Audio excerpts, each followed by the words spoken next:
서울특별시 성북구 종암동에 위치한 토지 경매 물건입니다. 요 땅만 경매에 나온 것이고 양쪽에 도로가 나와 있고 건물 보시면 나름대로 잘 지어졌습니다. 관리도 잘 되고 있는 것처럼 보이고요. 안녕하세요. 대한민국 최고의 경매 전문 로펌 법무법인 열린의 대표 정충진 변호사입니다. 오늘은 수천만 원이 아니라 수억 원 이상의 가치가 있는 그런 노하우에 대해서 설명드리는 방송을 한번 진행해 보겠습니다. 오늘의 주제는 토지만 낙찰받아서 그 지상에 있는 준신축으로 잘 관리된 9세대 통빌라를 헐값에 취득하는 특별한 노하우에 대해서 한번 공부를 해보겠습니다. 이 물건은 저희 아너스 S클럽에서 추천됐던 물건인데요. 노하우만 한번 알아두게 되면 이런 유형의 물건들을 여러분들 입찰하셔서 알찬 수익들을 낼 수 있을 텐데, 현재 진행 중인 물건이니까 관심 있는 분들은 저희들의 컨설팅을 받아 입찰을 하거나 아니면 본인께서 직접 입찰하셔가지고 수익을 내시면 되겠습니다. 2023 타경 117580 서울특별시 성북구 종암동에 위치한 토지 경매 물건입니다. 요 땅만 경매에 나온 것이고 건물 보시면 나름대로 잘 지어졌습니다. 관리도 잘 되고 있는 것처럼 보이고요. 땅 모양은 여기 있습니다. 여기 빨간 건데 이면 각지이죠. 양쪽에 도로가 나와 있고 뒤쪽으로 이제 작은 필지의 땅이 두 필지가 있지 않습니까? 한 필지는 또 맹지고요. 요 두 필지의 땅을 매입할 수만 있다고 한다 그러면 거의 정사각형에 가까운 일견 봐도 가치가 높아 보이는 땅이고요. 위성 지도를 통해서 봤을 때에도 여기 이제 종암 SK부터 해가지고 대단지 아파트들이 쭉 둘러싸 있고 아래쪽으로는 고려대학교, 위쪽으로는 카이스트 한국과학기술연구원 이런 학교들도 있고 이래가지고 임대 수요가 굉장히 좀 풍부할 거로 가보지 않아도 추정이 되는 그런 물건입니다. 그런데 말씀드렸다시피 지금 토지만 나온 상태이기 때문에 감정평가 금액이 12억이었다가 두 번의 유찰을 거쳐가지고 현재 8억 원을 최저가로 해가지고 3차 기일이 진행되고 있는 상황입니다. 그렇다면 법적인 문제가 뭘지 그런 부분들을 한 번 더 검토를 한번 해보겠습니다. 매각 물건 명세서를 열어보니까 굉장히 복잡하네요. 여기 이제 임차인들이라고 해가지고 7, 8명이 쭉쭉쭉 기재가 되어 있는데 전입신고 일자와 최선순위 설정 일자를 비교해봤더니 전입신고 일자가 최선순위 설정 일자보다 모두 빨라가지고 전부 다 대항력이 있습니다. 그런데 보증금 액수가 1억 7천, 1억 7천, 2억 막 이렇게 돼 있어가지고 기본적으로는 상당한 금액을 인수해야 되는구나. 그렇다면 메리트가 없지 않나? 라고 생각하실 수 있겠습니다만은 이 임차인들은 모두 그 토지 이 지상에 있는 그 통빌라의 임차인들이죠. 그런데 이 물건은 토지만 나온 거란 말입니다. 그러니까 과연 이 대항력 있는 임차인들이 토지만의 낙찰자한테 대항할 수 있겠는가? 이런 부분들에 대한 문제를 해결할 수 있으면 되겠죠. 이 사건 채무자 겸 소유자, 이 토지의 소유자겠죠. 전 경매 절차에서 건물 신축 전에 그 대지에 설정된 근저당권에 기한 임의 경매 절차를 통해서 낙찰을 받았다. 이렇게 돼 있습니다. 이 한 줄을 통해 가지고 이 건물이 땅을 사용할 수 있는 권리, 이걸 이제 법정지상권이라고 하지 않습니까? 법정지상권이 있는지 여부를 확인해낼 수가 있고, 결론적으로 법정지상권이 만약에 없다, 그래서 토지를 사용할 수 있는 권리가 없다, 그 건물이 그렇다면 철거될 운명에 불과한 그 건물에 있는 대항력 임차인들은 토지 소유자한테 대항할 수가 없어서 이 수많은 임차인들 거액의 보증금들은 낙찰자가 인수하지 않아도 된다라는 결론을 끌어낼 수 있겠는데요. 어떻게 이 한 줄로 법정지상권이 있는지 없는지를 판단해낼 수 있을까요? 건물 신축 전에 대지에 설정된 근저당권에 기해서 이 토지를 전 소유자가 낙찰을 받았다. 이런 조항이 있습니다. 이렇게 되면 건물이 지어지기 전에 그 토지만의 저당권을 설정한 은행이 있을 거지 않습니까? 그러면 건물이 지어져서 그 건물의 법정지상권이 만약에 인정이 된다고 한다면 나대지만을 감정평가해가지고 그 가치만을 보고 대출을 해준 은행은 보호할 수가 없겠죠. 그죠? 이럴 때는 은행을 보호할 필요가 있기 때문에 법정지상권이 성립이 인정돼서는 안 되겠죠. 그렇다고 한다 그러면 이 한 줄로 이 건물은 법정지상권이 성립이 안 되는 것들이구나. 그렇게 되면 저 임차인들은 철거될 건물에 들어가 있는 임차인이니까 비록 건물을 기준으로 했을 때에는 대항력이 있다고 하더라도 토지 낙찰자, 토지 소유자한테는 대항할 수가 없고 결국 퇴거를 해야 될 의무가 있는 임차인들이구나. 결론적으로는 우리가 토지만 낙찰받아도 그 지상 건물을 철거할 수 있고 저 지상 건물의 임차인들의 보증금은 낙찰자가 전혀 인수할 필요가 없다. 그러니까 토지 소유자가 굉장히 우월한 그런 입장에 놓이게 되는 것이죠. 그거 하나만으로도 이 물건의 가치는 대단하구나라고 생각해 볼 수가 있겠죠. 그리고 토지를 낙찰받은 사람이 건물 소유자한테 행사할 수 있는 권리가 또 하나 있죠. 바로 건물을 철거할 때까지 불법적으로 내 땅을 사용하고 있으니까 지료를 내라라고 청구할 수 있는 거. 이걸 만약에 이제 우리가 최저가대로 8억에 낙찰받았다고 치자고요. 그렇게 했을 때 8억에 4 내지 6% 이게 지료일까요? 그렇지가 않죠. 나대지 상태에서 아무런 제한이 없는 상태의 그 토지의 감정평가 금액의 4 내지 6% 이렇게 된다 그러면 지금 이제 그 감정평가 금액이 12억 5천이었으니까 12억 5천에 4 내지 6% 이렇게 되는 거죠. 그렇게 되면 그것도 굉장히 큰 수익이 될 수 있겠죠. 그래서 여러모로 건물을 철거를 해버리고 그 자리에다가 다시 이제 좀 더 많은 호수에 건물을 짓거나 그래서 임대를 놔서 수익을 얻거나 아니면 철거할 때까지 지료를 청구하거나 이런 식의 수익 모델을 갖춘 물건입니다. 서울에 있는 입지 좋은 이 토지 평수는 대략적으로 한 46.89평 이 정도의 빌라를 지을 수 있는 정도의 수준의 땅이지만 그 지적도 잠깐 보셨다시피 뒤쪽으로 작은 땅이 있지 않습니까? 작은 땅 두 필지가 있는데 이 작은 땅 두 필지 중에 한 필지는 또 맹지입니다. 도로에 접하지 않은 맹지인데 나머지 두 필지의 토지를 취득했을 때에는 꽤 가치가 상승할 수 있는 그런 또 기대를 해볼 수 있는 물건입니다. 그러니까 매우 투자 가치가 높은 토지다라고 볼 수 있으면 되겠습니다. 그런데 아까 물건 명세서를 다시 한번 보실까요? 물건 명세서에 이제 그 특수 물건 같은 경우는 이제 비고란까지도 꼼꼼하게 봐야 되는데 비고란은 이렇게 돼 있습니다.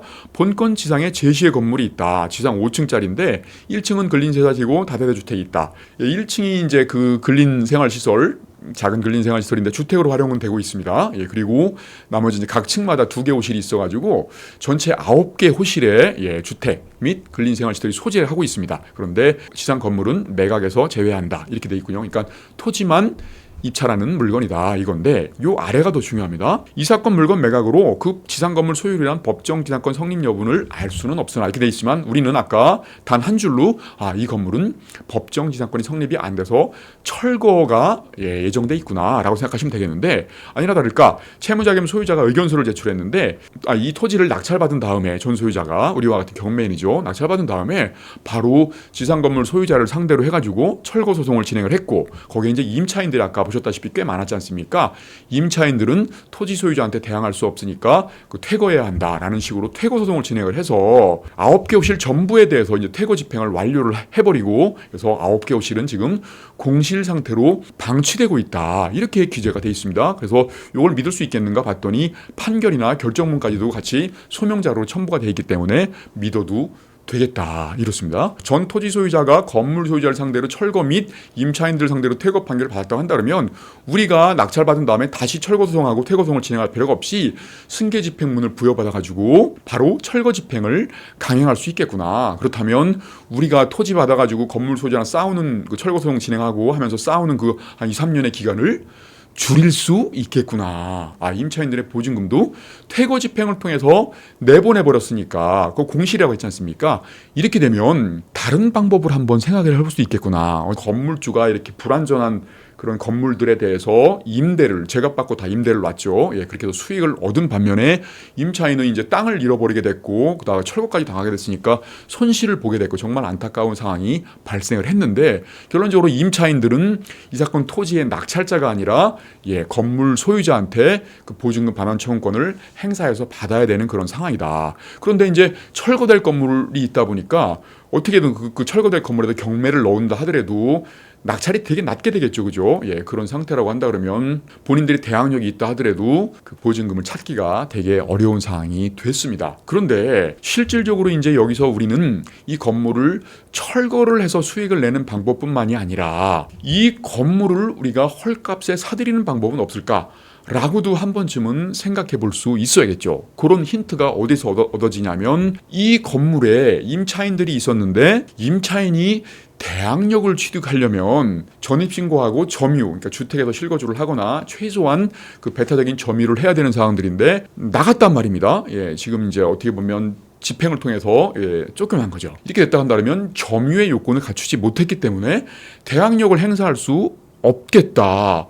이런 상태라고 한다면 토지 소유자인 우리가 지료를 이유로 해가지고 건물 소유자를 상대로 그 지료 판결을 받아서 이 지상 건물 9개 호실에 경매를 넣고 그런 상태에서 그 건물은 철거될 운명에 처한 건물이다라는 식의 내용들을 의견서를 통해 가지고 법원에 제출한 다음에 그게 이제 물건 명세서에 공지가 되겠죠. 그렇게 되면은 많은 사람들이 입찰을 못 하겠죠. 결국은 토지 소유자가 건물을 헐값에 취득할 수 있는 가능성이 있겠다. 이렇게 되면 우리는 토지도 헐값에 취득을 했고 건물도 헐값에 취득을 하는 그런 아주 대박의 상황이 발생할 수가 있겠죠. 대단한 수익인지 아닌지를 알아내려면 이 물건의 이제 시세를 한번 조사를 한번 해볼 필요가 있겠는데요. 실제로 저희가 한번 현장을 나가서 시세를 조사를 해봤습니다. 나대지 상태에서의 가격은 기본적으로 한 13억에서 14억 정도 이 사이에서 형성되고 있다라고 하고 있으니까 만약에 이제 이거를 뭐 적정가면 낙찰받는다고 한다 그러면 시세보다도 헐값에 받을 수 있고 아까 같은 식으로 해가지고 경매를 넣어서 또 싸게 받을 수 있다. 건물조차도 이렇게 되면 굉장히 큰 수익을 낼 수 있겠다. 이런 구조인데 아까 말씀드린 것처럼 이 건물에 문제가 있습니다. 뭐냐면 우리가 경매를 넣어서 이제 헐값에 취득을 하려고 했는데 등기부 등본을 한번 떼봤더니 이렇게 퇴거 집행을 당하기 전에 임차권 등기를 하고 나갔습니다. 이렇게 임차권 등기를 했다면 퇴거를 해서 점유를 잃어버리거나 전출을 해가지고 전입신고의 효력이 상실됐다 하더라도 임차인은 대항력을 보유하고 있지 않습니까? 이렇게 된다고 한다 그러면 기본적으로는 대항력이 지금 유지가 되고 있는 상태죠. 근데 보증금 액수가 1억 7천만 원입니다. 이렇게 되면 이 건물을 감정평가를 해가지고 이제 경매를 넣었을 때 토지는 없으니까 건물은 굉장히 싸게 감정평가가 될 텐데요. 뭐 대략적으로 한 1억에서 한 1억 한 2, 3천 정도로 감정평가가 됐는데 그 떠안아야 될 보증금이 1억 7천이다라고 하면 아무도 낙찰을 받지 않겠죠. 결론적으로는 토지 소유자인 우리도 낙찰받을 수 없죠. 우리가 이제 건물을 낙찰받게 되면 이 임차인의 보증금을 떠안아야 되는 사태가 발생을 하니까요. 결론적으로는 우리가 이제 그 토지 소유자가 지료를 이유로 확정 판결을 받아가지고 경매를 넣어서 건물도 헐값에 취득하는 방법들은 여의치 못하게 된 겁니다. 저희가 현장을 나가서 공인중개사도 만나보고 했을 때에 이 물건의 토지와 건물이 온전한 상태라고 한다 그러면 매가가 얼마나 될 것인가 대략 봤더니 한 19억에서 20억 정도 한다고 합니다. 전세 보증금의 총액들은 한 15억에서 한 16억 정도 이렇게 되는 거니까 충분히 알찬 수익을 누릴 수는 있겠는데 우리가 이제 토지 소유자로서 건물을 헐값에 취득하는 그런 방법들은 원칙적인 방법으로는 여의치 않게 됐기 때문에 조심을 하실 필요는 있겠다. 그리고 너무 높은 가격에 낙찰을 받게 되면 기회비용이나 기타 여러 가지 면에서 스트레스 면에서도 그렇고요. 바람직한 입찰은 아니겠다 싶습니다. 이 물건은 이렇듯 높은 수익을 얻을 수 있는 그런 가능성이 어떤 방식으로 접근하는가에 따라서 많이 달라질 수 있습니다. 그렇기 때문에 저희 아너스 S클럽 같은 경우들은 지금의 이런 방법 이외에도 임차인도 좋고 소유자도 좋고 저희는 물론 수익이 높아지니까 더할 나위 없이 좋은 그런 방법을 가지고 이 물건에 접근을 해서 수익을 증대시킬 수 있을 텐데요. 이러한 내용들을 배우고 싶으신 분들은 경매를 좀 체계적으로 배워서 정말로 고차원적인 수익으로 알찬 수익을 내고 싶으신 분들은 제가 진행하는 특수물건반 온라인 강의 3월 중으로는 오프라인 강의도 한번 개설할 예정인데요. 그때 정말로 기상천외한 수익 모델들을 저와 함께 공부해 보시도록 하고요.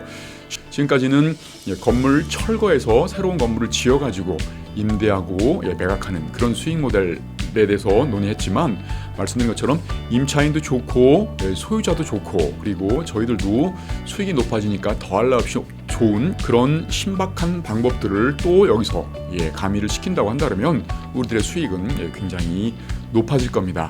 그래서 이런 특수물건을 입찰하실 때에는 항상 리스크 통제를 하고 안전하게 고수익을 내는 것들이 중요한데 저희가 지금 아너스 S클럽이라고 제가 직접 지도하면서 알찬 수익을 내는 특수물건 실전 투자반을 모집하고 있으니까 저와 함께 아주 멋진 경험도 하시면서 알찬 수익을 내볼 수 있는 그런 경험들을 해보시기 바라겠습니다.